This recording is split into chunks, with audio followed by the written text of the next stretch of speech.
Bismillahirrahmanirrahim. Alhamdulillah kita melanjutkan pertemuan kita di perkuliahan epidemiologi dan dasar sanitasi, di mana pada pertemuan ini kita akan membahas masalah infrastruktur sistem penyediaan air minum. Jadi apa yang dipelajari di dalam pertemuan ini, yang kita pelajari sebenarnya adalah kelanjutan dari rangkaian perkuliahan kita tentang masalah sanitasi. Jadi kalau kita berbicara masalah sanitasi, terkesan bahwa air minum tidak masuk di dalam pembahasan sanitasi. Padahal tidak seperti itu, ya. Jadi pengertian sanitasi itu sebenarnya lengket atau menjadi satu dengan air minum. Jadi ada istilah nantinya air minum dan sanitasi atau water and sanitation atau biasa kita singkat sebagai WATSAN, water and sanitation. Karena salah satu syarat sanitasi yang baik adalah ketersediaan air yang cukup. Dari mana kita berawal? Nah, kita ketahui bahwa sumber air yang kita punyai ini sebenarnya sangat terbatas. Walaupun bumi dikenal sebagai planet air, tetapi 97,5% itu sebenarnya adalah air laut. Artinya walaupun dia bernama air, tetapi dia tidak secara langsung bisa kita manfaatkan karena kualitasnya. Nah, yang kita pakai itu adalah apa yang kita kenal dengan air tawar atau fresh water, yang jumlahnya sekitar 2,5% dari total air yang ada di bumi. Nah, 2,5% itu pun 60% lebih atau hampir 70% itu dalam bentuk es atau glasier yang dia ada di kutub, artinya dalam kondisi yang membeku. Kemudian sekitar 31% ada di air tanah dan dalam porsi yang sangat kecil sekali 0,3% ini ada di air permukaan. Nah, air permukaan ini yang biasanya langsung bisa kita pakai. Air tanah kita harus menggunakan pemompaan, ya, baik itu pompa dalam maupun pompa dangkal untuk mendapatkannya. Sedangkan es ini sampai sekarang adalah sumber daya air tawar yang barangkali agak sulit untuk kita akses. Nah, jumlah air yang sedikit ini pun sebarannya tidak merata di dunia. Artinya kalau kita lihat bahwa ada zona atau region di mana ketersediaan dari fresh water itu sangat minim, ya. Nah, kita bersyukur bahwa Indonesia salah satu negara yang kaya akan air, ya. Walaupun sebenarnya kalau kita lihat slides yang berikut ini, keberadaan air di Indonesia juga rentan dalam artian manajemen air kita itu tidak terlalu baik, sehingga pada saat musim kemarau kita kekeringan dan saat musim penghujan kita kebanjiran. Artinya ada sesuatu yang tidak balance di sini, tidak seimbang di sini. Nah, kita mencoba untuk mengkaji air ini sebenarnya dari berbagai macam sisi. Pada saat ini kita sedang belajar mengenai air dalam kaitannya dengan sanitasi, ya. Dalam kaitannya dengan lingkup yang kecil yaitu penggunaan untuk rumah tangga sebenarnya. Ya, dalam pertemuan yang lalu sudah kita bahas berapa asumsi dari penggunaan air misalnya. Jadi minimal kita gunakan 60 liter per orang per hari. Nah, air yang kita punyai ini kadang-kadang juga berkurang jumlahnya pada saat terjadi musim kemarau. Ya, jadi kalau kita lihat juga di sini ancaman dari kualitas terhadap air itu juga banyak.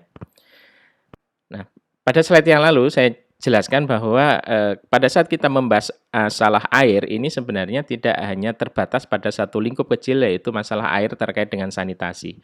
Pembicaraan kita ini sebenarnya cukup luas dalam kerangka apa yang kita sebut sebagai integrated water resource management atau bagaimana pengelolaan sumber daya air itu secara terpadu, secara terintegrasi.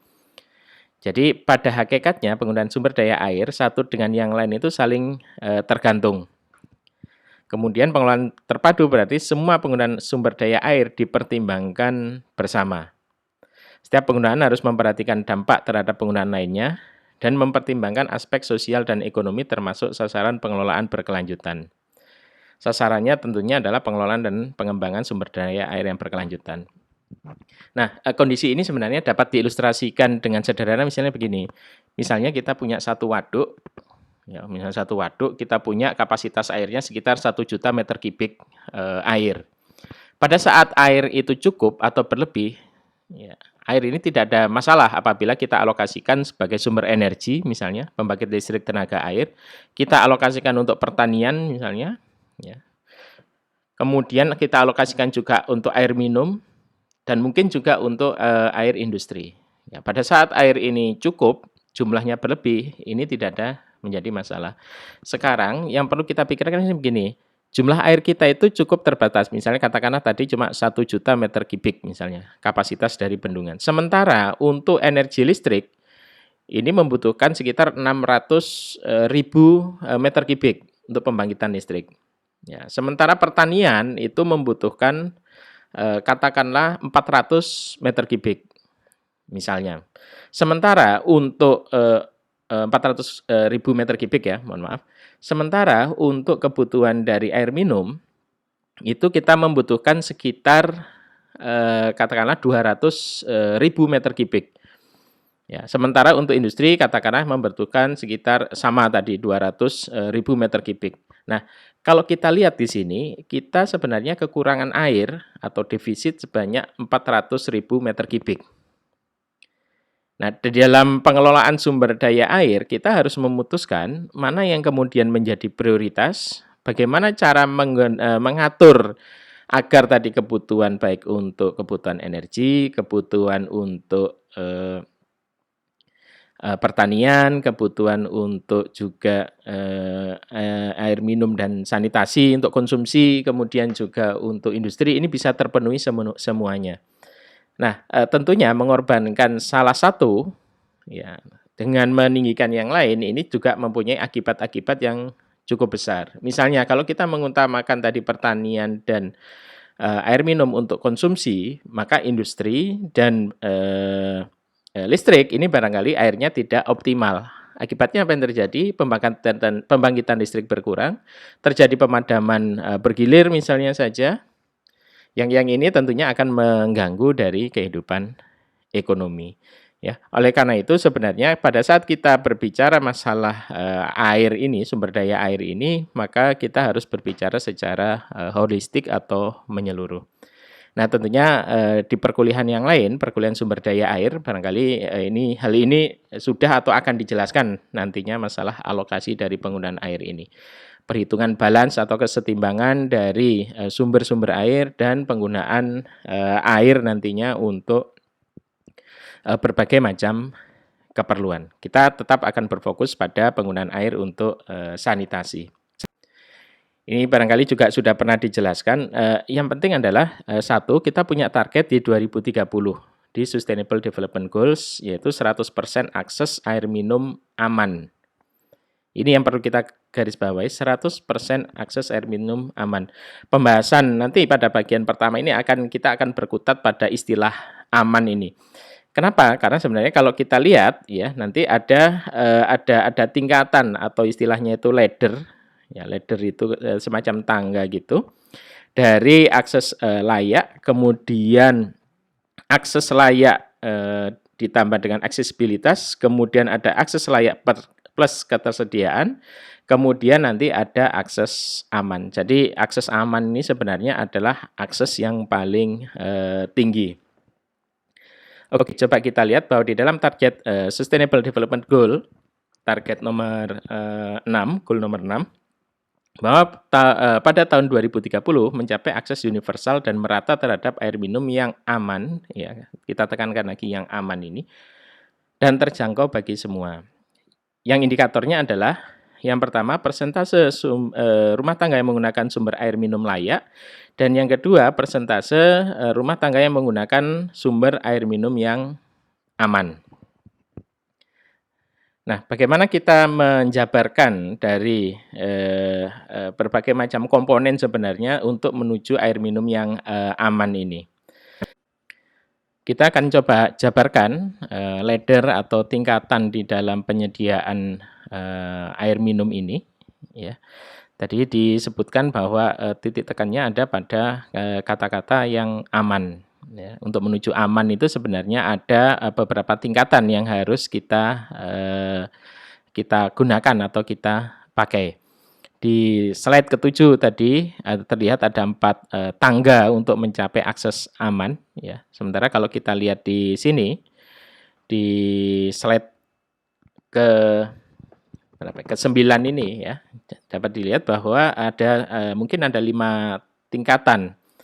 Ya, karena pada yang di depan tadi tidak digunakan ladder untuk tidak ada akses. Sementara di sini tidak ada akses, ini menjadi salah satu ladder. Nah, referensinya untuk tabel ini berasal dari buku pengukuran indikator untuk target SDG di Indonesia, dikeluarkan oleh Bappenas. Oke, kita mulai. Jadi ladder yang pertama tidak ada akses. Tidak ada akses, ini pengertiannya adalah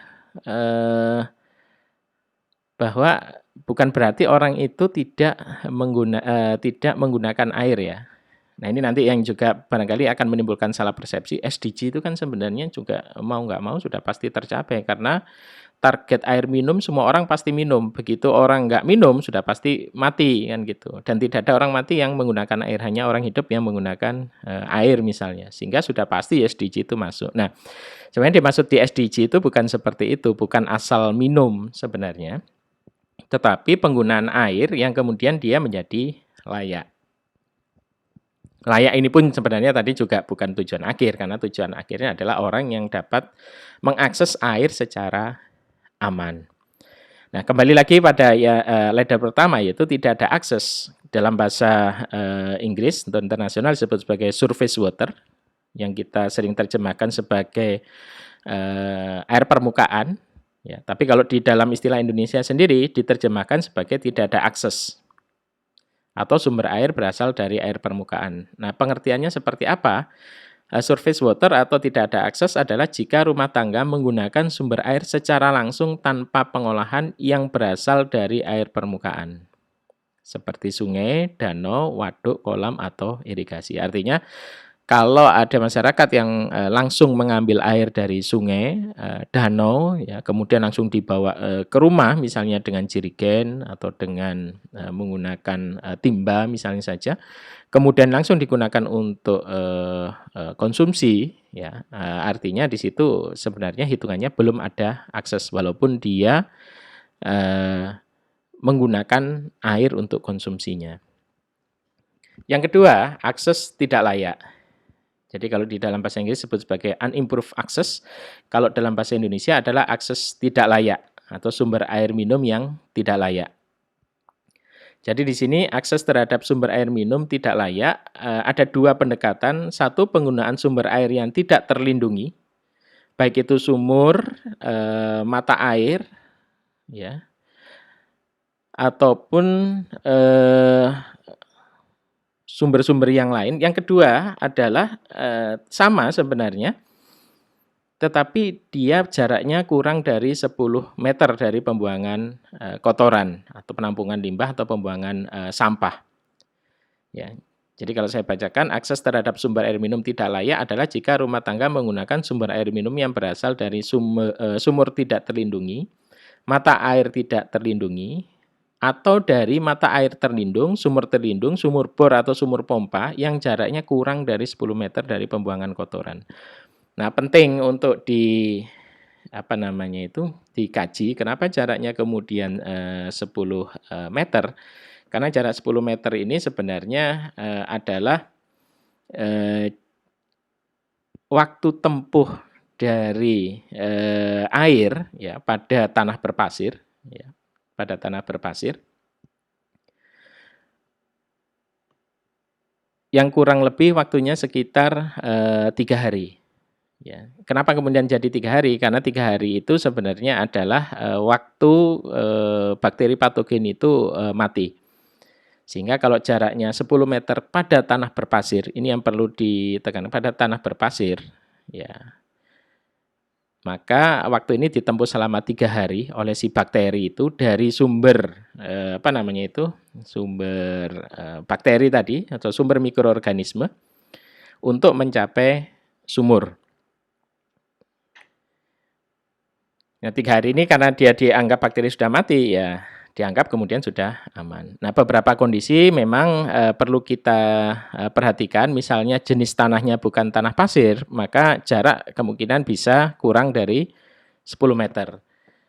Atau kalau tanahnya lebih lebih porus daripada tanah pasir, ya misalnya tanah yang ada karang seperti itu, ya otomatis jaraknya harus lebih dari 10 meter. Tetapi jarak 10 meter ini yang sering kita jadikan sebagai patokan jarak aman dari antara sumber air dan sumber tempat penampungan kotoran. Kemudian untuk akses layak, ya ladder ketiga, jadi untuk internasional disebut sebagai limited access. Sementara adaptasi di bahasa Indonesia ada akses layak terbatas, ya. Kemudian nanti ada akses layak ini ada akses basic, ya, basic akses atau akses layak dasar. Ada akses layak terbatas, ada akses layak dasar. Nah, jadi untuk ladder 3, limited access atau akses layak terbatas adalah rumah tangga yang menggunakan sumber air minum layak dari dan waktu tempuh mengumpulkan air dari rumah ke sumber air sebesar lebih dari 30 menit. Ya, jadi dilihat waktu tempuhnya. Sementara kalau untuk basic access atau akses layak dasar, sumber air minum layak dan waktu tempuh mengumpulkan airnya kurang dari 30 menit. Pengertiannya basic akses atau akses layak dasar adalah rumah tangga yang menggunakan sumber air minum layak dan waktu tempuh mengumpulkan air dari rumah ke sumber air minum sebesar kurang lebih atau sama dengan 30 menit. Waktu tempuh adalah waktu untuk pulang pergi mengambil air termasuk waktu antrinya. Ya, jadi untuk mendapatkan air itu kurang dari 30 menit maka dia masuk dalam basic akses atau akses layak dasar. Kemudian untuk akses aman sendiri atau dalam bahasa Inggrisnya disebut sebagai safely managed, untuk adaptasi Indonesia adalah akses aman, yaitu sumber air layak, lokasi sumber air di dalam atau di halaman rumah, tersedia setiap saat dibutuhkan dan memenuhi kualitas air minum. Jadi pengertiannya adalah rumah tangga yang menggunakan sumber air minum layak, lokasi sumber air berada di dalam atau di halaman rumah, ya, tersedia setiap saat dibutuhkan.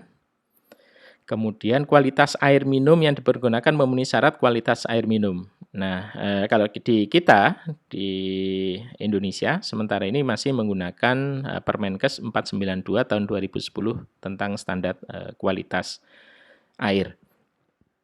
Nah, tadi yang belum dijelaskan barangkali adalah terkait dengan sumber air layak, ya.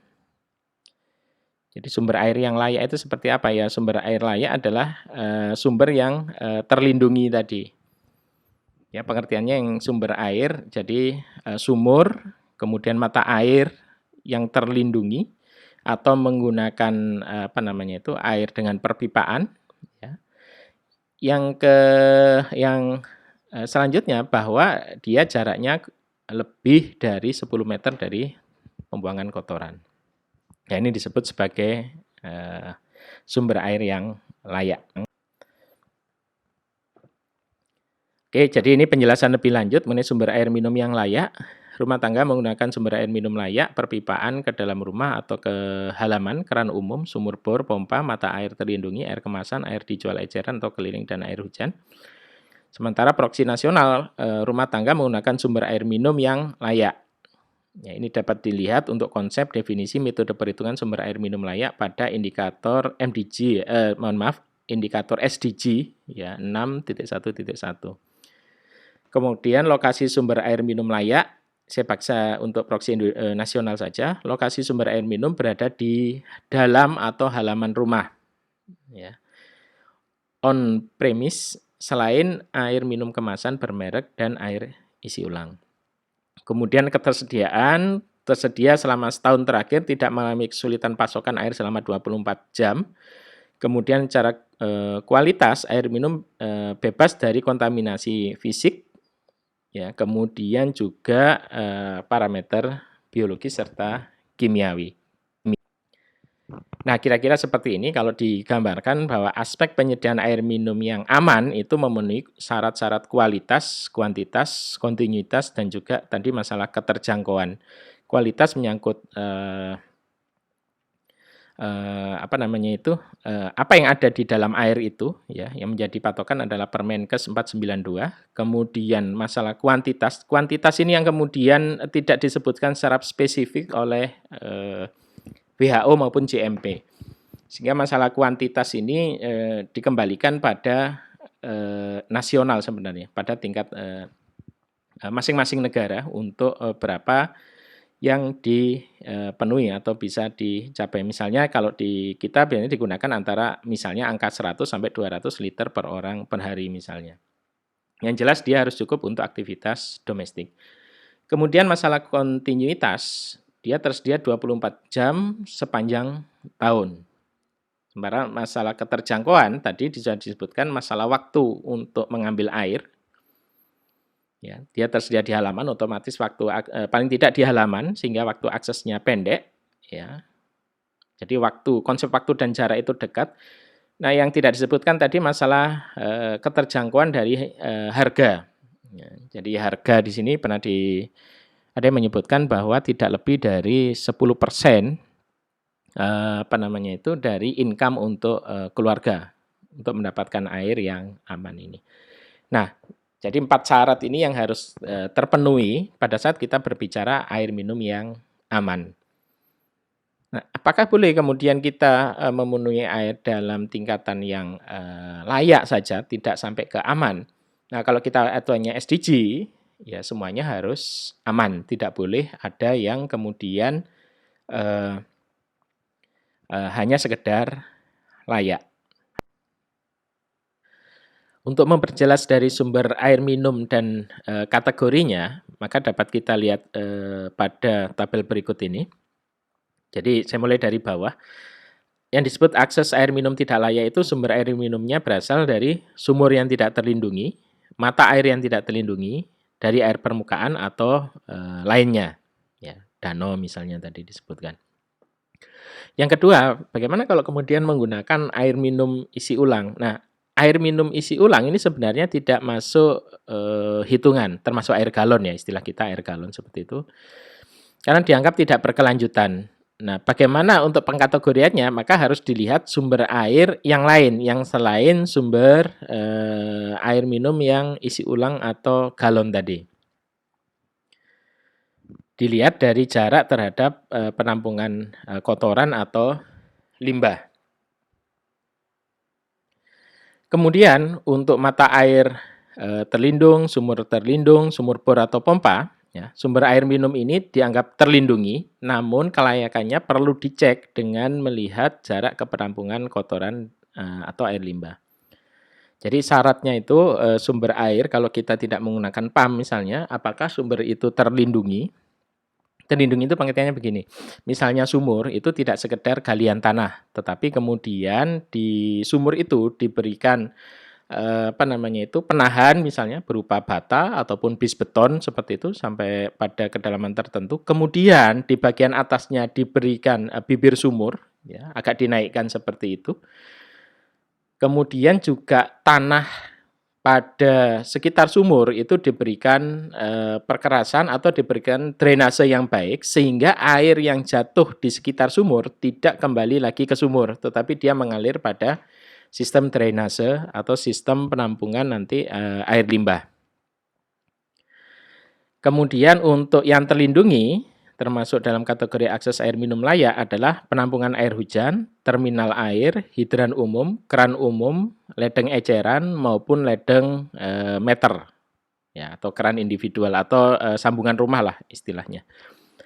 Nah, ini pengertian di dalam definisi SDG. Ya. Kalau di dalam peraturan Menteri PU, ya, yang kita lihat adalah bahwa ya sistemnya perpipaan bukan jaringan perpipaan misalnya. Jaringan perpipaan dan bukan jaringan perpipaan atau JP dan BJP. Sistem perpipaan nantinya menyangkut ada unit air baku, di mana di unit air baku ada intake dan transmisi, kemudian di unit selanjutnya ada unit produksi, kemudian unit distribusi dan layanan. Ini rangkaiannya atau kelompok fungsionalnya lah kalau kita mau sebut seperti itu. Sementara di bukan jaringan perpipaan ada sumur dangkal, sumur pompa tangan, bak penampungan air hujan atau PAH tadi, penampungan air hujan, ada terminal air, ada bangunan perlindungan mata air. Nah, jadi ini sebenarnya sinkron ya, walaupun nanti kadang-kadang di dalam pengukurannya itu agak seringkali agak beda persepsi, tetapi maksud saya begini, BJP ini ya satu sistem yang harus diiringi dengan itu tadi, subsistem air limbah tadi. Ya, masalah jarak tadi. Ya, tidak hanya sekedar dia terlindungi, tetapi juga jarak ini menjadi penting. Nah, di dalam survei nasional, ya, ini daftar pertanyaan yang digunakan ya apabila kita ingin mengetahui sumber airnya itu layak atau tidak layak. Ya, bagi Anda yang nanti barangkali akan mengambil tugas akhir tentang pengukuran dari kelayakan tentang penggunaan air minum pada masyarakat, maka dapat mengacu pada pertanyaan-pertanyaan ini. Ya, ada 4 pertanyaan yang diajukan. Yang pertama adalah apa sumber air utama yang digunakan di rumah tangga.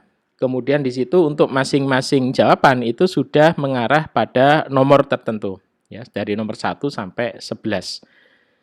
Yang kedua, jika jawabannya 4, 5, 6, 7 atau 8, berapa jarak ke tempat penampungan limbah atau kotoran? Kurang dari 10 meter, lebih dari 10 meter, atau tidak tahu. Ya. Kemudian, apa sumber air utama yang digunakan rumah tangga untuk memasak, mandi, cuci?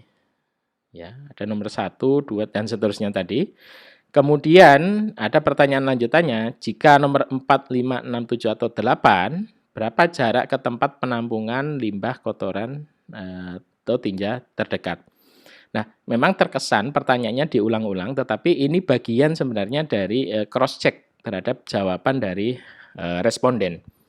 Nah, ini akan terkait dengan diagram algoritma ini, perhitungan akses air layak ini tadi, terkait dengan pertanyaan-pertanyaan yang diajukan tadi.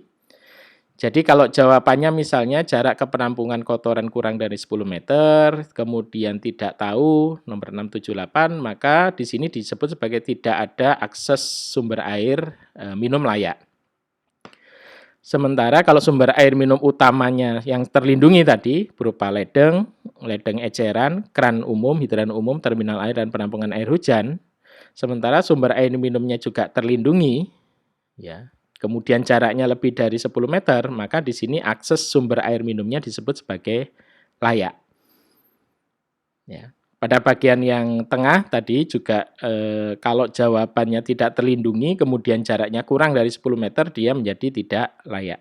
Sementara kalau sumber air minumnya berasal dari air kemasan, maka harus kita cross-check terhadap sumber air lain yang digunakan dan di cross check terhadap jarak terhadap penampungan kotoran. Kalau lebih dari 10 meter ya dia masuk akses air minum yang layak. Kalau kemudian dia kurang ya dia menjadi tidak layak. Nah, kalau ini lanjutan dari yang layak tadi, ya akses air minum yang aman ada 3 pertanyaan tambahan. Di manakah lokasi sumber atau fasilitas air minum tersebut?